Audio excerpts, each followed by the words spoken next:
identify what people are losing. So in the second phase, that's when they can compensate or do what's necessary to help his followers overcome that sense of loss. First phase, there's a lot of hype. Marketing may come in.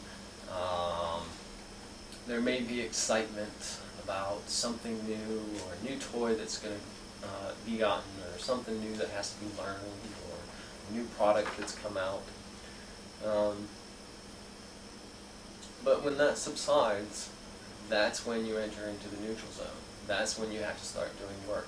That's when you can lose people and that had excitement, but now are actually faced with having to let go of what they once had and the uncertainty that's going to arise when they don't have what they're used to. Uncertainty is probably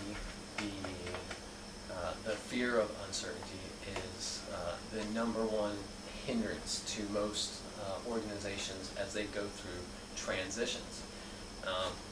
If you're an organization that's been around for 5 or 10 years, you know how long it takes you to do something. You know if you have this many hours, you'll be able to do it in this amount of time. You know if you have this much money, that you'll be able to produce this many goods or provide this many services.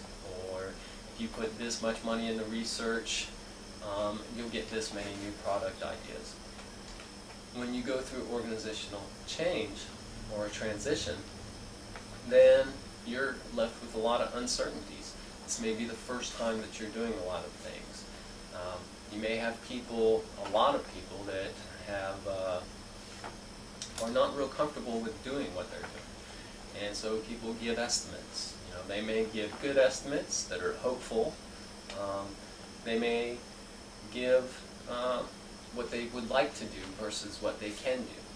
And so leadership and management has to be upper management or upper leadership has to be aware of, well, what happens when these promises aren't kept?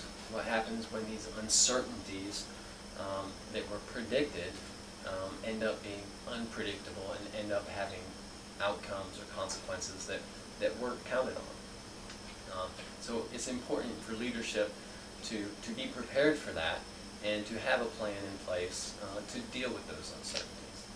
And to recognize when there's fear of uncertainty in the followers and other people of the organization, that they provide some way to alleviate that fear. And there's many ways to do that.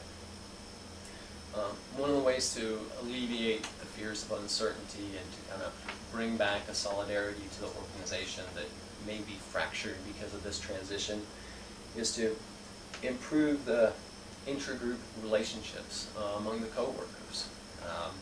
Maybe your company got bought out. Maybe you're merging with another company, and so you have new people that you're working with. That maybe there's still going to be some job cuts in the future, and people don't want that to be done. So by improving the relationships among your workers, especially between leadership and its workers, you can create a kind of cohesiveness for people to focus on and to start counting on while they're going through the transition. You can't be too flexible when you're going through transition. You create plans so that you have boundaries, so that people know what to expect, or so that you can break things down into smaller components. These boundaries provide a type of strength when things are uncertain, because you may not know exactly how something's going to turn out, but if you have some idea of a threshold, some type of upper or lower limits, then you can at least be comfortable when you're within those boundaries.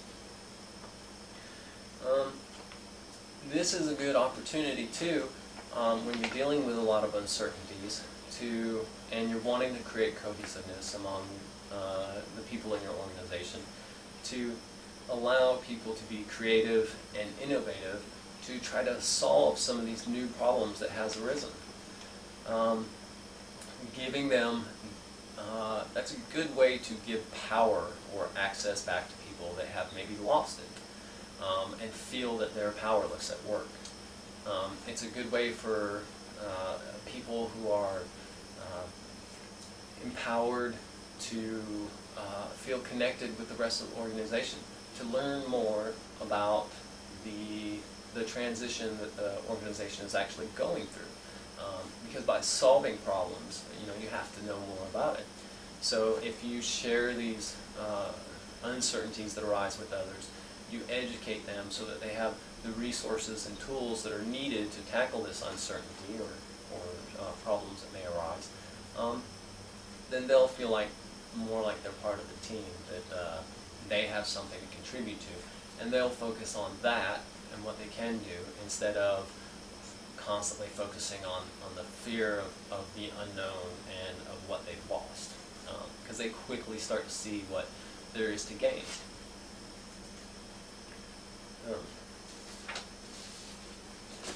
The third phase of the transition is closure.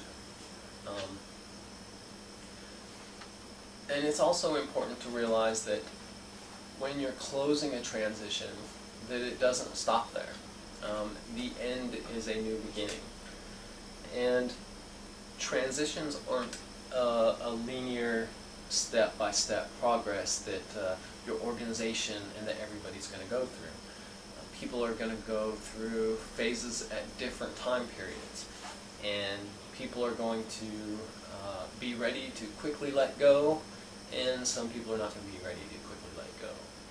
And some people are going to be ready to close in and get the transition over with and just get back to work.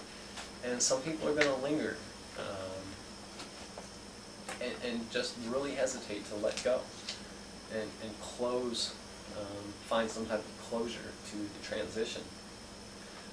A good way to provide the closure that is needed when an organization is going through a transition is to celebrate it.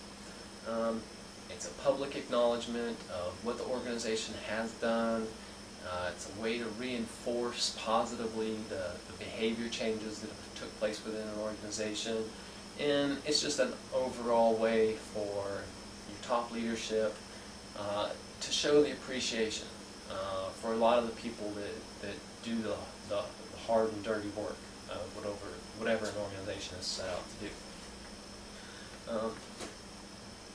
In celebrating that closure is another opportunity for creativity within an organization, for innovation. It's a very good way to bring people together that normally wouldn't meet, and to bring people together that just want to be part of something, and to share that purpose that the organization has. So, when you're in closure, you really have to, before closing out completely on the transition and being confident that everything's great and you're going to do just fine, it's a good time for leadership to examine what's called the 4 Ps